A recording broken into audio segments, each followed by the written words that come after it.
Naparito ang Panginoon upang palayain tayo sa anumang sumisiil sa atin, at ang kapangyarihang mapagpalaya ay ang pag-ibig.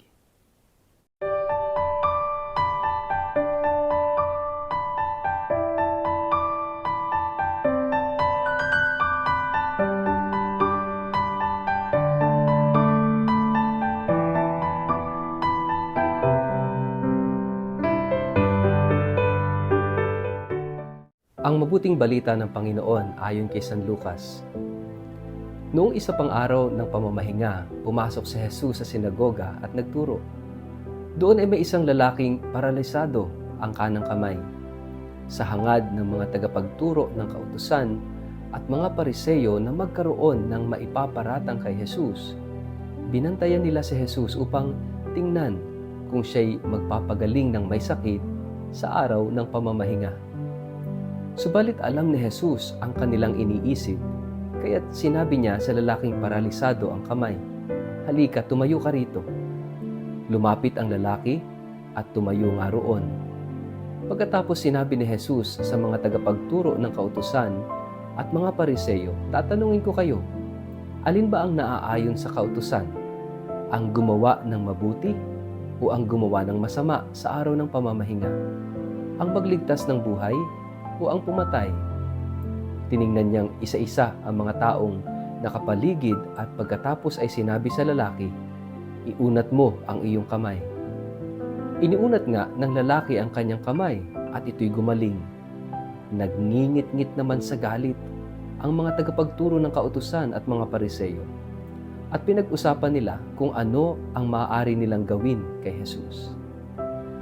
Ang mabuting balita ng Panginoon.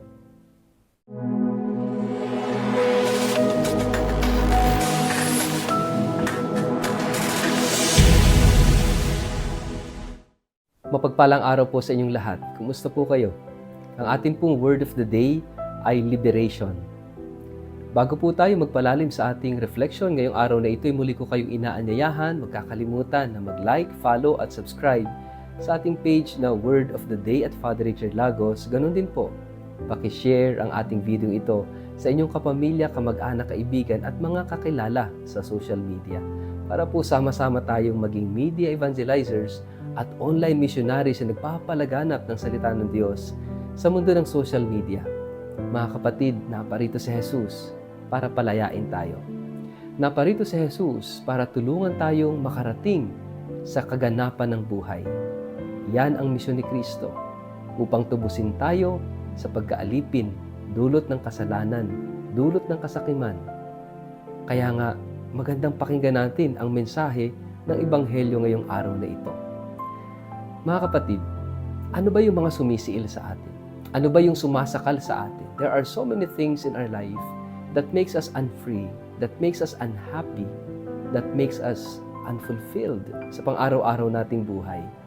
Minsan, sa kabila ng kung ano man yung narating natin sa buhay, mga achievements natin sa buhay, sa kabila ng kung anong meron tayo, pera, kayamanan, at iba't ibang mga properties, sa kabila ng lahat, sometimes we feel like we are not happy. We feel like we are not fulfilled sa ating buhay. Wala yung kaganapan, wala yung kasiyahan talaga sa buhay. Bakit? Kasi palaging may kulang. At madalas, yung tunay na kasiyahan ay hinahadlangan ng mga bagay na sumasakal sa atin. Kasi kapag hindi tayo malaya, hindi tayo magiging masaya. Kaya nga ito yung misyon ni Jesus, para kalagan tayo mula sa ating tanikala ng pagkakaalipin. And sometimes there are laws, there are mga panuntunan sa buhay natin that makes us unfree and unhappy. Dito sa ating gospel, again, ito na namang mga pariseyong ito. They are a symbol, naging symbolic na po sila ng unhappiness, no? Ng meaningless life. Why? Because not only of their rigidity, kundi dahil na rin sa kanilang hypocrisy, dun sa kanilang pagiging mapagbalat kayo. Dahil supposedly, they are experts of the law. Supposedly, they are knowledgeable of the law of Moses, of the sacred scripture. Pero ano ang nangyari? Ginagamit nila, no, ang batas, lalo na ang batas ni Moises, ang banal na kasulatan, to oppress people, to hinder people to grow, to mature, to develop. At yung pang-term nga ng Panginoon hinahadlangan pa nila ang mga tao para pagharian ng Diyos. Hindi lang sila hindi pinaghaharian ng Diyos, kundi hinahadlangan pa nila yung iba. Ganun yung mabigat na description ng ating Panginoong Jesus sa mga pariseyong ito. And that is why, naparito si Jesus para palayain tayo. At isang halimbawa, itong lalaking ito sa ating gospel, na may withered hand. Hindi maigalaw ang kamay, kaya hindi makapagtrabaho para sa kanyang pamilya. Naging pabigat sa kanyang pamilya. At araw ng Sabbath noon, nang sinabi ni Jesus sa mga Pariseyo, ano bang magandang gawin? Ano bang mas mabuti sa Sabbath? Yung gumawa ng mabuti o gumawa ng masama? Yung magbigay buhay o pumatay? Which is, dinadala ng ating Panginoong Jesus itong mga Pariseyo, ito ang mga tao, to the real meaning of Sabbath. Na ang araw ng Sabbath is supposedly hindi maging hadlang para gumawa ng mabuti, hindi hadlang para magbigay buhay.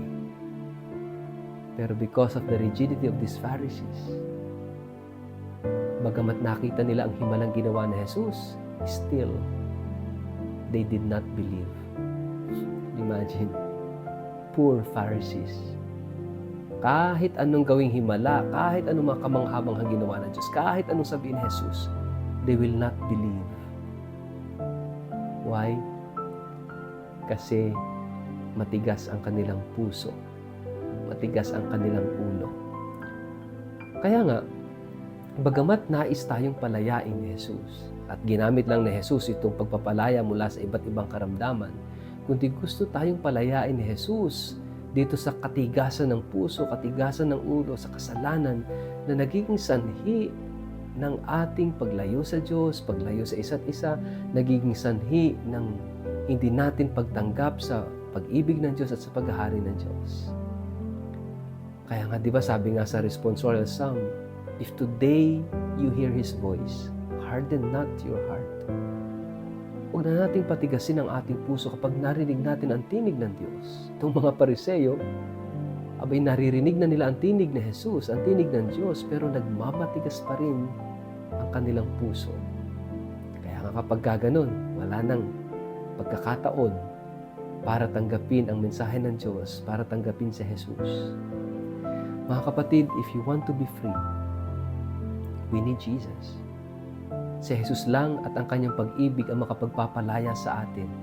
Hindi lang sa mga karamdaman, hindi lang sa pisikal na pagkaalipin, kundi higit sa lahat, yung spiritual slavery. Kapag tayo ay hindi malaya, mga kapatid, hindi tayo magiging masaya. Hindi tayo magkakaroon ng makahulugang buhay. Kaya ang magandang tingnan natin sa ating sarili, what enslaves you? What makes you unfree? What makes you unhappy? Mga kapatid, if you have that, if you have those in your life, you need Jesus. Kasi si Jesus ay naparito kapag tinanggap mo si Jesus sa buhay mo, He will free you of all this. Sa paanong paraan? Pag-ibig. Love is the key to freedom. Ang pag-ibig ni Jesus, ang pag-ibig ng Diyos sa atin, sapagkat ang pag-ibig na yan ay totoo. Ang pag-ibig na yan ay matatag. At ito ang magpapalaya sa atin. Truth and love will set us free. Will make us free. Will liberate us sa anumang sumasakal, sumisiil sa atin, sa ating buhay. Kaya nga mga kapatid, ito yung biyayang hilingin natin sa Diyos ngayong araw na ito. That gift of freedom, that gift of liberation brought about by Jesus, who is our way, our truth, and our life. By Jesus, who is love. Kasi ang pag-ibig ng Diyos ang siyang magpapalaya sa atin. Sa ngalan ng Ama, at ng Anak, at ng Espiritu Santo. Amen. Ama naming Diyos, palayain mo kami mula sa iba't ibang karamdaman at sakit. hindi lamang po pisikal na karamdaman, kundi higit sa lahat ay sa espiritual, sa aming ugnayan. Nawa kami tunay na maging malaya upang kami makapagmahal ng totoo, araw-araw. Amen. Pagpalain po kayo't ingatan ng makapangyarihang Diyos, Ama at Anak at Espiritu Santo. Amen.